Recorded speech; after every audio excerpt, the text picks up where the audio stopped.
روزہ فرض کیوں کیا گیا؟ سویر سے لے کر شام تک سب کچھ ہونے کے باوصف بھوک اور پیاس میں وقت گزارنا اور میسر ہونے کے باوجود ایک گھونٹ بھی حلق سے نیچے نہ اترنے دینا، آخر اس میں کیا حکمت تھی؟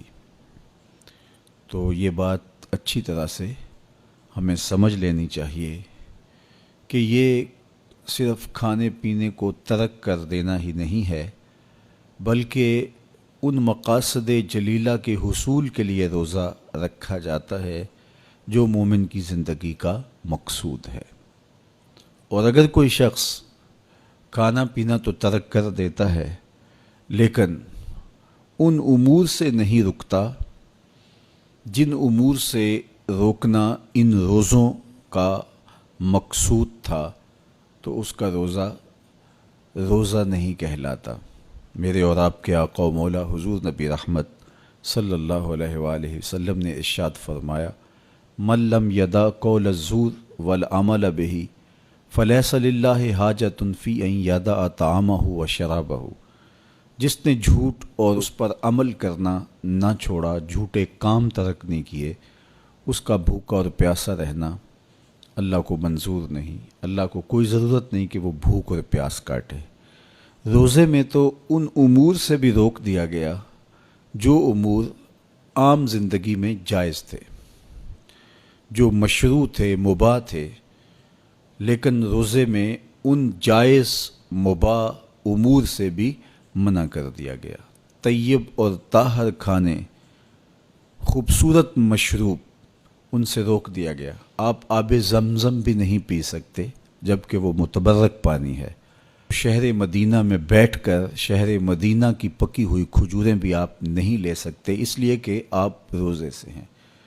تو روزے میں آپ کو متبرک چیزیں کھانے سے بھی روک دیا گیا، متبرک مشروب پینے سے بھی منع کر دیا گیا۔ تو مجھے بتائیے، جو رب آپ کو متبرک، مشروع اور پاکیزہ کھانوں سے بھی ایک مخصوص وقت کے لیے روک رہا ہے، تو جن امور سے عام زندگی میں شریعت اسلامیہ نے ہمیں منع کیا، ہمارے رب نے ہمیں منع کیا، تو اگر روزے کے دوران ہم وہ امور بجا لائیں تو پھر روزے کی مقصدیت حاصل نہیں ہوگی۔ تو اسی لیے فرمایا، جس نے جھوٹ اور جھوٹے کام نہیں چھوڑے، اس کے بھوکا اور پیاسا رہنے کی اللہ کو کوئی ضرورت نہیں ہے۔ تو وہ یہ چاہتا ہے کہ میرے بندے ان امور سے بھی جب رک جائیں گے جن امور سے عام زندگی میں نہیں روکا گیا، تو وہ لازمی طور پہ ان امور سے رکنے کی کوشش کریں گے جن امور سے اسے منع کیا گیا ہے۔ تو جب یہ چیز انسان کا فہم، انسان کی عقل اور انسان کی خرد طے کرتی ہے، تو پھر لا محالہ طور پہ رکنے کی عادت اس کے اندر تقوی کی نشأت کا ذریعہ بنتی ہے۔ آپ نے عمومی طور پہ دیکھا ہوگا کہ رمضان المبارک کا ماہ نور جب اختتام کو پہنچتا ہے، ہمارے سامنے عید کے 2-4 دن بھی یہ مشق رہتی ہے، اچانک کوئی مشروب آیا اور پینے لگے تو رک گئے، وہ کہیں ہمارا روزہ تو نہیں، لیکن پھر خیال آتا نہیں ہم روزے تو نہیں ہیں، آج تو عید کا دن ہے، تو ہم پی لیتے ہیں۔ چونکہ پورا مہینہ دن بھر ہم مشروبات سے رکے رہے اور آج بھی دن کے اجالے میں ہمیں پانی دیا گیا تو ایک دم ہمیں جھجک پیدا ہوئی، لیکن پھر ہمیں یاد آیا کہ اب روزے بیت گئے ہیں اور میں روزے سے نہیں ہوں۔